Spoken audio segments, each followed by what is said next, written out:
तर निश्चितपणानं आपल्या प्रयत्नाच्या जोरावर, आपल्या प्रयत्न, आपला अभ्यास याच्या जोरावर निश्चितपणानं आपण जे ध्येय ठरवलेलं आहे ते निश्चितपणानं आपल्याला मिळवता येते. शालेय शिक्षण पूर्ण झाल्यानंतर BSc ॲग्रीमध्ये प्रवेश घेतला. BSc ॲग्री झालो. BSc ॲग्री नंतर MSc केली. आणि घरची परिस्थिती, वडील शिक्षक, आई वडील शेती करतात, अशा परिस्थितीमध्ये आम्ही पुण्यात शिक्षण घेतलं, मग राहुरीला शिक्षण घेतलं. आणि आर्थिक परिस्थिती चणचण असताना खरं तर आपण म्हणतो की खरं तर परिस्थिती खराब सगळ्यात मोठा गुरु असतो. आणि त्या परिस्थितीचं ज्याला भान आहे तो निश्चितपणानं वाम मार्गाला जात नाही, तो योग्य मार्गाने आपलं ध्येय निश्चितीकडे प्रयत्न करत असतो. आणि म्हणून कितीही परिस्थिती आपली आर्थिक असेल, बाकीची कोणत्याही कसल्या अनुषंगाने असेल, तर ती आपल्या मार्गातील अडथळा कोणी विद्यार्थ्यांनी समजायचं कारण नाही. त्या परिस्थितीचाच उलट आपण उपयोग करून घेऊन आपलं ध्येय पदार्पण करण्यासाठी प्रयत्न करायचे आहे. ज्यावेळेस MSc पूर्ण केली त्यानंतर मग MPSCला आम्ही सुरुवात केली. विद्यार्थ्यांना आता तुम्ही जी परीक्षा दिली त्याच्यात OMR शीट मला वापरतो, बरोबर? OMR शीटवर आपण परीक्षा दिलेली आहे. आम्ही ज्यावेळेस पहिली MPSCची परीक्षा ग्रॅज्युएशन झाल्यानंतर दिली त्यावेळेस आम्हाला OMR शीट काय आहे समजलं. म्हणजे तुम्ही किती पुढच्या टप्प्यावर आहात हे मला सांगायचं आहे. म्हणजे त्यावेळेस मग आम्ही MPSC परीक्षा द्यायला सुरुवात केली. मी मागे सांगितल्याप्रमाणे मी माझा अपयश सांगणार आहे. मी 95ला पहिल्यांदा MPSCची परीक्षा दिली. 95ला मी नापास झालो. परत 96ला दिली, 96ला सुद्धा नापास झालो. आणि मात्र मग 97ला मी पहिल्यांदा MPSC परीक्षा पास झालो आणि तिथं मला मुख्याधिकारी म्हणून पद मिळालं, वर्ग 2चं पद मुख्याधिकारी म्हणून. मला अपयश सांगण्याचा उद्देश हा आहे की विद्यार्थ्यांना आपले प्रयत्न करताना अपयश हे येणार आहे हे गृहीत धरूनच आपण प्रयत्न करायचे. प्रयत्न कमी पडायचं नाही. मात्र प्रयत्न केले मला आता यशच मिळालं ह्या ह्याच्यात असेल तर मग डिप्रेशन येतं, थोडंसं टेन्शन येतं. तर ह्या गोष्टी जर आपण टाळल्या, ठीक आहे, माझा मी पूर्ण दिलेला आहे, 100% माझ्याकडून दिलेला आहे, आणि तरी जर अपयश आलं तर ते अपयश नाही, ती संधी आपल्याला त्यावेळेस मिळाली नाही. निश्चित भविष्यात आपल्याला ती संधी निश्चितपणाने मिळणार आहे याच्यावर विश्वास ठेवून आपल्याला पुढे जायचं आहे. जर मी 95ला 96ला नापास झालो, म्हणजे अपयश आलं मला MPSCमध्ये, आणि जर असा विचार करून मी जर तिथे थांबलो असतो की नाही आता मला काही पुढचं शक्य नाही आणि मला काही यश मिळण्याची शक्यता दिसत नाही, असं जर करून थांबलो असतो तर मला पुढे यश मिळालं नसतं. आणि म्हणून अपयशाकडं आपल्या मराठीमध्ये म्हण आहे, अपयश ही यशाची पहिली पायरी आहे. निश्चित पहिली असेल, दुसरी असेल, तिसरी पायरी असेल, चढायच्या त्या पायऱ्या आपल्याला, आणि आपल्याला यशाच्या पायरीपर्यंत पोहोचायचं आहे. आणि म्हणून अपयश आलं तर घाबरायचं नाही. अपयश हे पचवायचं आहे आणि आपल्या स्वतःवर विश्वास ठेवायचा आहे की मला हे शक्य आहे, मी करून दाखवणार आहे. आता तुम्ही म्हणजे अजून लहान आहात, मात्र ज्यावेळेस आम्ही आता स्पर्धा फार मोठ्या प्रमाणावर वाढलेली आहे, तुम्हाला कल्पना हळूहळू येईल. मात्र किती स्पर्धा असली तरी आपल्या स्वतःवर विश्वास, आपल्या स्वतःच्या प्रयत्नांवर जोपर्यंत आपल्याला विश्वास आहे तोपर्यंत घाबरायचं काही कारण नाही.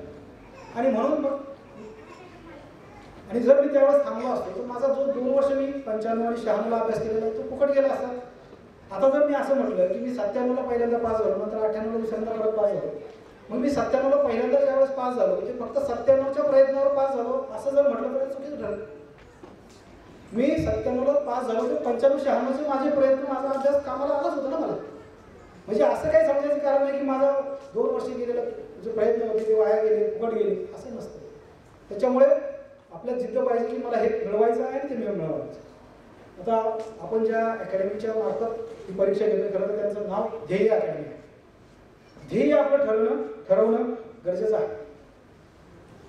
थोडंसं मला निफर वहिनीच्या ह्या मताशी की बऱ्याच वेळा एखादा यशस्वी झालेला अधिकारी असेल किंवा कुणी असेल तर तो सांगतो मी अगदी लहानपणापासून ठरवलं होतं IAS व्हायचं किंवा डेप्युटी कलेक्टर व्हायचं. मी काही ठरवलं नव्हतं.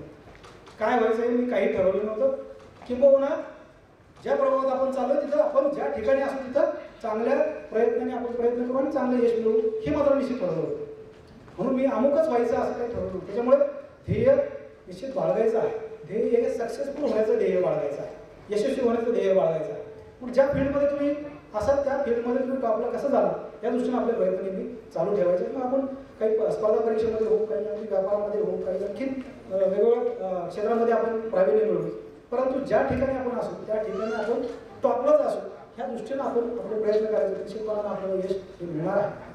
म्हणून आपल्याकडे आहे की लो एम इज क्राईम, कमी प्रतीचं ध्येय ठेवणं हा खरं तर गुन्हा आहे. म्हणून आपलं ध्येय नेहमी उच्च असायला पाहिजे आणि त्या ध्येयाच्या प्रति आपण प्रयत्न करत जाणं गरजेचं आहे. आणि म्हणून विद्यार्थी मित्रांनो मी एवढं सांगेन की आपण जीवनामध्ये आपण तर खरं तर आता आपल्याला तुम्ही स्वतःला सिद्ध केलेलं आहे. सगळी क्रीम मंडळी मला सांगितलं क्रीम मुलं इथं आलेली आहे. त्या सगळ्या स्पर्धेतून तुम्ही आला आणि 38 मुलांचा आज आपण सत्कार करतोय राज्यात. निश्चितपणे तुमच्यात टॅलेंट आहे आणि हे टॅलेंट आपल्याला अगदी शेवटपर्यंत टिपायचं आहे. ही स्पर्धा परीक्षेची किंवा आता जी प्रज्ञाशोध परीक्षा आहे त्याचं नाव होतं आय एम विनर. प्रत्येक वेळेस हे असं असेलच असं नाही. म्हणून एखाद्या वेळेस अपयशी प्रत्येक वेळेस विनर असूच असं नाही. परंतु याचा अर्थ असाही नाही की पुढच्या वेळेस मी विनर नसणार. म्हणून आपण I am winner not this time but next time, पुढच्या वेळेस. म्हणून ह्या दृष्टीने आपल्याला प्रयत्न करायचे आहे. त्या दृष्टीने आपल्या सर्व विद्यार्थ्यांना मी शुभेच्छा देतो. आताच आपलं भवितव्य उज्ज्वल आहे. इथं काही पालक वर्ग आणि शिक्षक वर्ग सुद्धा बसलेले आहेत. मला खरं तर पालक वर्गाशी थोडंसं इंट्रोड्यूस करणं आवडेल. बाबा बसलेले आहेत तिथं, अगदी आजोबा आहेत आणि आपल्या पाल्याचा सत्कार होतोय. विद्यार्थ्यांना एक लक्षात ठेवा की आपल्या पालकांच्या आई वडील असतील, आजोबा असतील, आजी असेल, आपल्या मुलाचा सत्कार इतक्या मोठ्या ठिकाणी होतोय, त्याला काहीतरी पुरस्कार मिळतोय, याच्यापेक्षा मोठा आनंद पालकांच्या दृष्टीनं कोणताही नाही. मात्र हे सगळं कशावर आहे? आपल्या प्रयत्नावर. विद्यार्थ्यांनी आपला प्रयत्न, दुसरी गोष्ट म्हणजे आपल्याकडे म्हणजे मी मागे सांगितलं तसं प्रयत्नावर आपला विश्वास ठेवायला पाहिजे. आपली संगत चांगली असायला पाहिजे.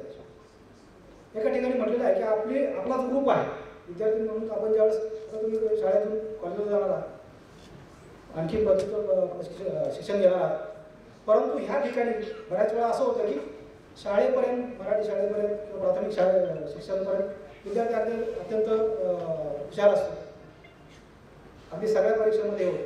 मात्र एकदा की थोडंसं कॉलेजला जायला लागलं की वेगळ्या वातावरणात गेल्यामुळे वेगळं त्याला वळण लागण्याची शक्यता असते. आणि हे जर टाळायचं असेल तर मग आपल्याला आपला जो मित्रवर्ग आहे, आपली जी संगत आहे, ती संगत चांगली ठेवायला पाहिजे.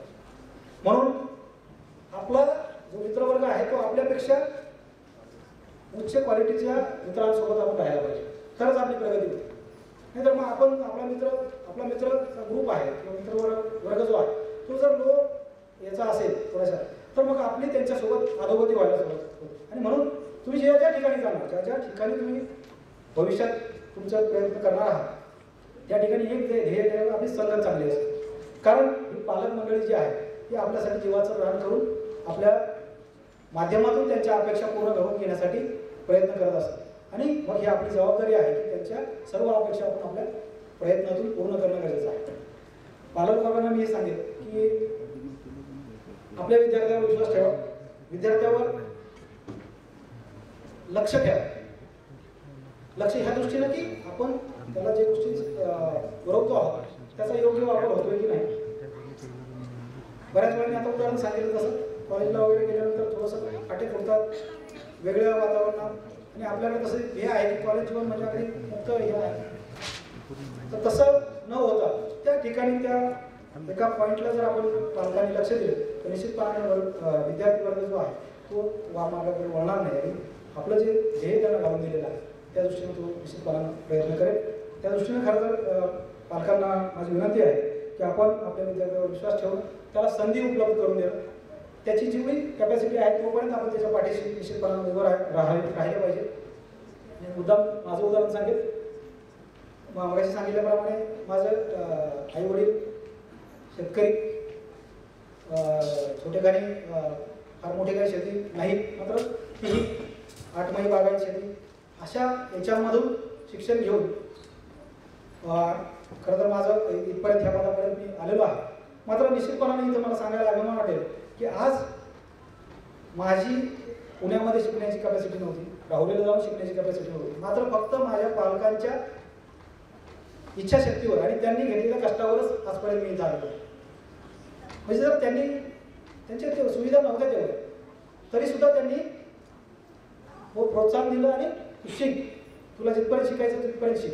म्हणजे मी BSc केलं, BSc नंतर परत 2 वर्ष MSc, आणि मग हे 5-7 वर्षाचा जो कालावधी शिक्षणाचा आहे, मेटाकुटीला आले होते पालक खर्च करणं वगैरे, परंतु त्यांनी असं काही जाणून दिलं नाही की आमच्याकडे आम्हाला काही अडचण आहे, तू शिक, किती तुला जेवढं शिकायचं तेवढं शिक.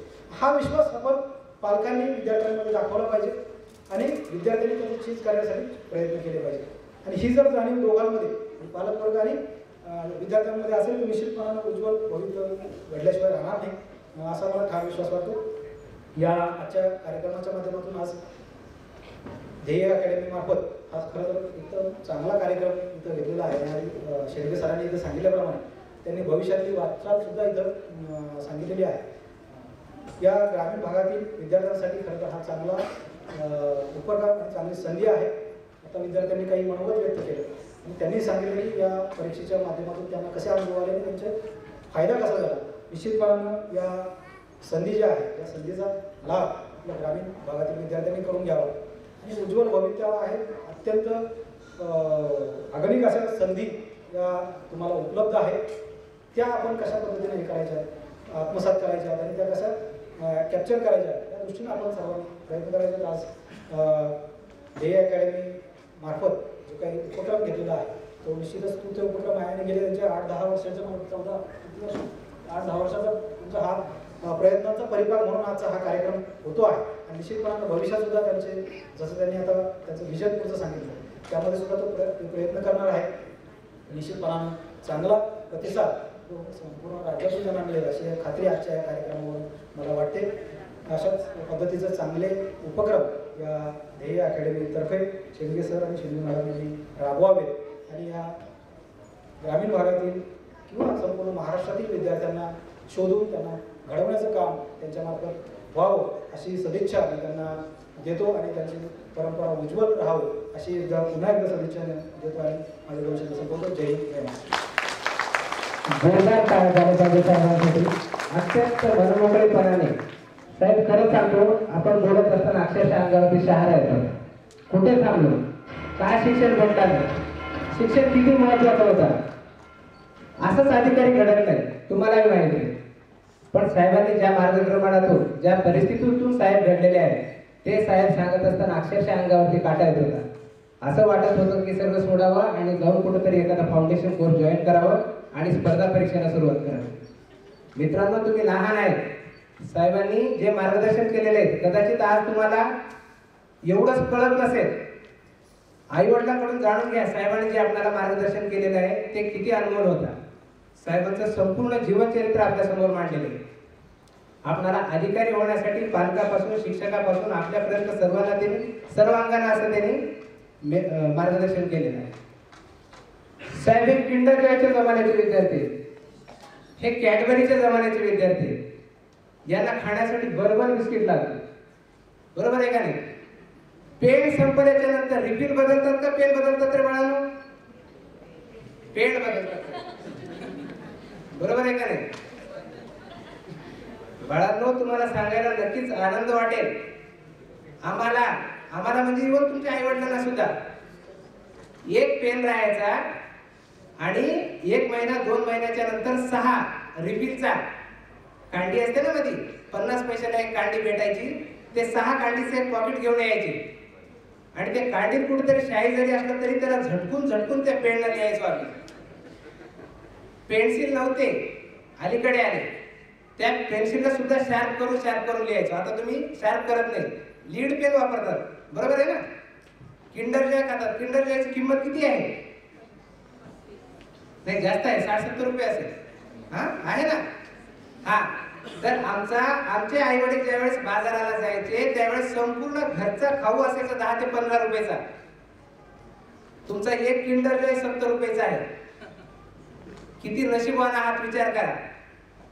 पण याच नशिबाचा जर तुम्ही अभ्यासासाठी स्पर्धा परीक्षेला बसण्यासाठी जर वापर केला, नक्कीच महागडे पुस्तक घ्या, नक्कीच वह्या महागडे घ्या, पण त्याचा वापर जो आहे तो येणाऱ्या भविष्यासाठी, उज्ज्वल भविष्यासाठी जर केला तर तुमचे आई वडील जेवढे मेहनत घेतात त्याची चीज होईल.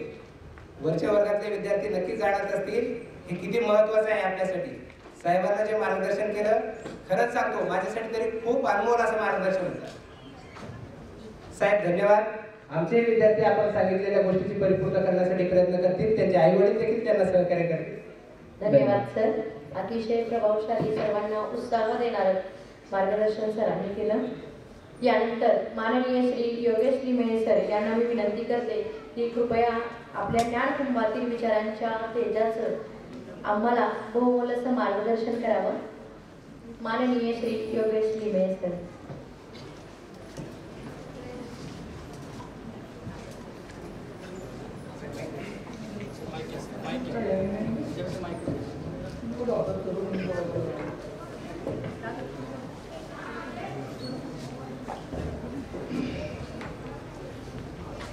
गुरुर्ब्रह्मा गुरुर्विष्णू गुरुर्देव महेश्वरा गुरु साक्षात परब्रह्म तस्मै श्री गुरुवे नमः.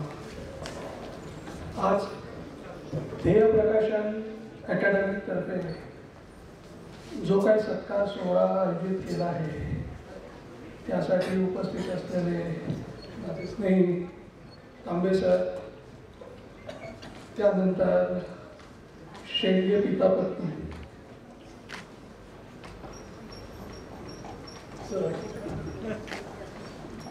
आणि विद्यार्थी मित्रांनो, पालक, शिक्षक.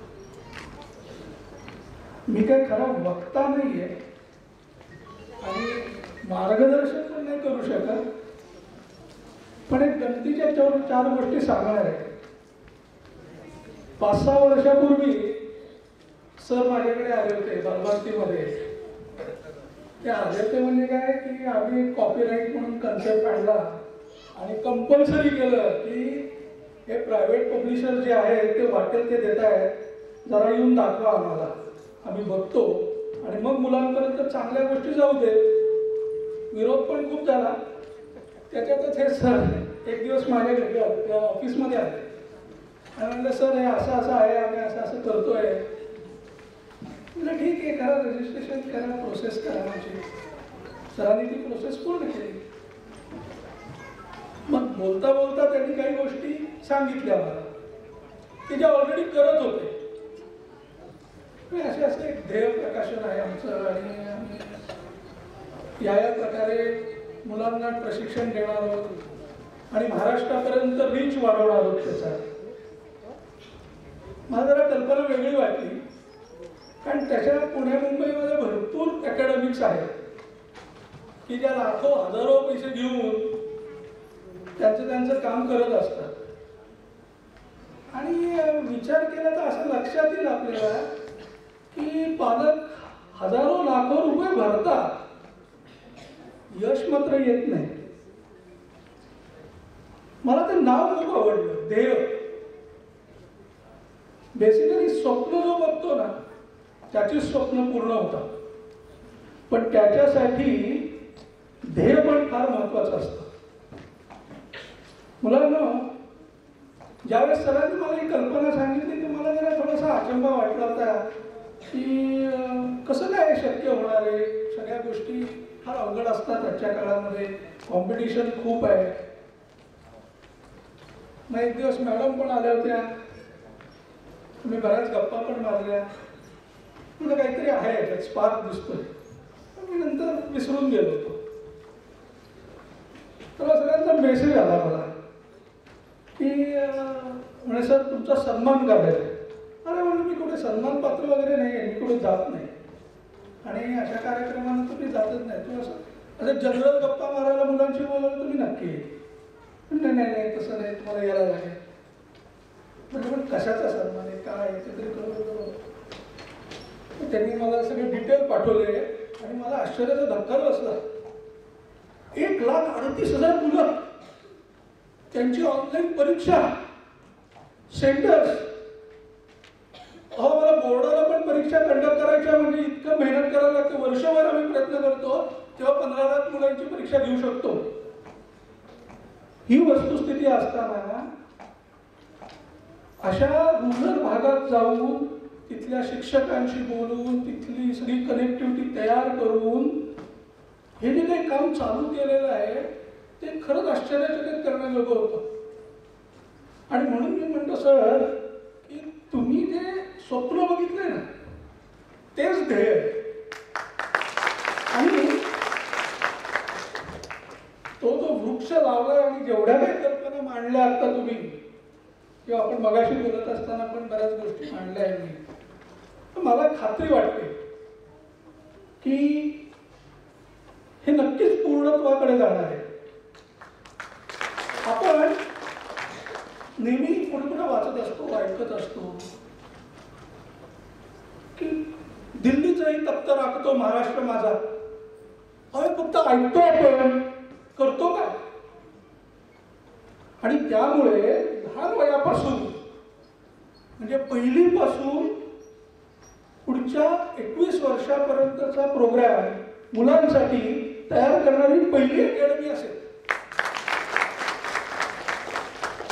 आणि आता आम्ही काय तांबे सर काय प्रशासकीय व्यवस्थेमध्ये काम करतो, प्रत्येक वेळेला आम्ही म्हणतो अरे आपला साहेब मराठी आहे का? नाही, आमच्या नशिबी ते नाही. कारण काय, बहुतांशी वेळा असं घडतं, मेरिट जे म्हणतात ना की जे दिल्लीवाले लागतात ते महाराष्ट्राच्या नशिबी येतं. आणि महाराष्ट्रातला माणूस महाराष्ट्र कॅडरला मुकलेला असतो, एक तर कमीच येतात आणि आले तर ते महाराष्ट्रातले नसतात. त्यावरून एक मात्र निश्चित मुलांना की सरांनी जे ठरवलंय, ह्या अकॅडमीच्या टीमनी जे ठरवलं आहे ते जर साध्य करायचं असेल, ते ध्येय जर साध्य करायचं असेल तर सगळ्यात जास्त कॉन्ट्रीब्युशन तुमचं लागणार आहे आणि त्या पालकांचं पण लागणार आहे. शिक्षक तर ते डिव्होटेडली काम करतातच, पण पालकांनी पण तेवढं कॉन्ट्रीब्युशन करणं गरजेचं आहे. तर मात्र निश्चित महाराष्ट्राला आगामी 15 वर्षानंतर हे स्वप्न बघायचा अधिकार राहील की पहिल्या 50 मध्ये 49 महाराष्ट्राचे असतील आणि त्याचा फायदा प्रत्येक महाराष्ट्रातल्या जनतेसाठी होईल, प्रत्येक ग्रामीण भागातल्या शेवटच्या घटकेपर्यंत होईल. घटक म्हणजे जे ओरिजिनल आहे महाराष्ट्राचं ते घडवण्याचं काम तुम्हाला आगामी 15 वर्षात करायचं आहे. आणि त्याच्यासाठी जे काही तयार करायला लागणार आहे ते सर आणि मॅडम करतातच. आता इंटरनॅशनल स्कूलची संकल्पना त्यांनी मांडलेली आहे. 7-8 वर्ष काम करून ISO मिळालेलं आहे. म्हणजे एकंदरीत पाहता तुम्हाला मार्ग मिळाला आहे, तुमच्याकडे ध्येय आहे, तुमच्याकडे स्वप्न आहे. परिपूर्ती करण्यासाठी जे काही मेहनत करायला लागणार आहे ती फक्त मग तुम्हाला करायला लागणार आहे. आणि मला खात्री आहे की आपली महाराष्ट्रातली मुलं काही एवढी हे नाही, निश्चितच ते प्रयत्न करतील आणि एक दिवस असा आणून दाखवतील की UPSCला मात्र महाराष्ट्राचा नंबर 1 आहे. काय मुलांना आहे तयारी? मी जास्त वेळ नाही घेत. मी सरांचे, मॅडमचे आणि या सगळ्या संयोजकांचे आभार मानतो की त्यांनी मला इथे 2 शब्द बोलायला संधी दिली आणि या कार्यक्रमाला बोलवलं आणि मी पण आलो. म्हणजे तर त्याबद्दल मी तुमच्या सगळ्यांचे आभार मानतो. जय हिंद, जय महाराष्ट्र. धन्यवाद सर. अतिशय सरांनी पूर्वत्वाकडे जाणार आहे सांगितल्याप्रमाणे आम्ही नक्कीच सर्व संकटांवर मात करून ध्येय प्रकाशन अकॅडमीच्या वतीने सर्व विद्यार्थ्यांच्या प्रगतीसाठी आम्ही पूर्णत्वाकडे जाऊ असा मी संकल्प करते. आणि आपण खूप छान असं मार्गदर्शन केले त्याबद्दल सरांचं मी धन्यवाद मानते. यानंतर आपण बक्षीस वितरण सोहळ्याकडे वळणार आहोत. यानंतर आपण आपल्या उत्सुकतेने वाट पाहत असलेल्या बक्षीस वितरण कार्यक्रमाकडे वळलेलो असताना ध्येय प्रकाशन अकॅडमीमध्ये प्रत्येक विद्यार्थी हा सर्व गुणांनी, कलांनी, मूल्यांनी संपन्न होण्यासाठी नेहमीच प्रयत्नशील आहे. म्हणूनच हा गोड कौतुकाचा सोहळा आपण करणार आहोत. सन 2022-23 मध्ये ध्येय प्रकाशन अकॅडमीतर्फे महाराष्ट्र अकॅडमीने IAM विनर राज्यस्तरीय प्रज्ञाशोध परीक्षा सुरू केली. ही परीक्षा इयत्ता 1ली ते 7वीच्या मराठी, सेमी व इंग्रजी माध्यमाच्या विद्यार्थ्यांसाठी झाली. ही परीक्षा महाराष्ट्रात 23 जिल्ह्यातील ग्रामीण व शहरी भागात 2023 म्हणजे 22 जानेवारी 2023 रोजी उत्साहाने व आनंदाने पार पडली. तरी अशा या आपल्या चिमुकल्यांचे कौतुक करणारे बक्षीस वितरणाचे काम आपण करूयात. ज्या विद्यार्थ्यांचा नामोल्लेख या ठिकाणी केला जाणार आहे अशा यशस्वी विद्यार्थ्यांच्या पालकांनी व मार्गदर्शक शिक्षकांना नम्र विनंती आहे की आपल्या विद्यार्थ्यांसोबत त्यांनी बक्षीस घेण्यासाठी स्टेजवर यावे. तरी इयत्ता पहिलीमधून चिरंजीव शिवराज गणेश बोर्डे याने 192 गुण मिळवून आय एम विनर राज्यस्तरीय प्रज्ञाशोध परीक्षेमध्ये 5वा क्रमांक मिळवलेला आहे. तरी माननीय श्री श्रीरंग पांडुरंग तांबे सर यांना इयत्ता पहिलीच्या वर्गाला बक्षीस द्यावे अशी मी त्यांना विनंती करते.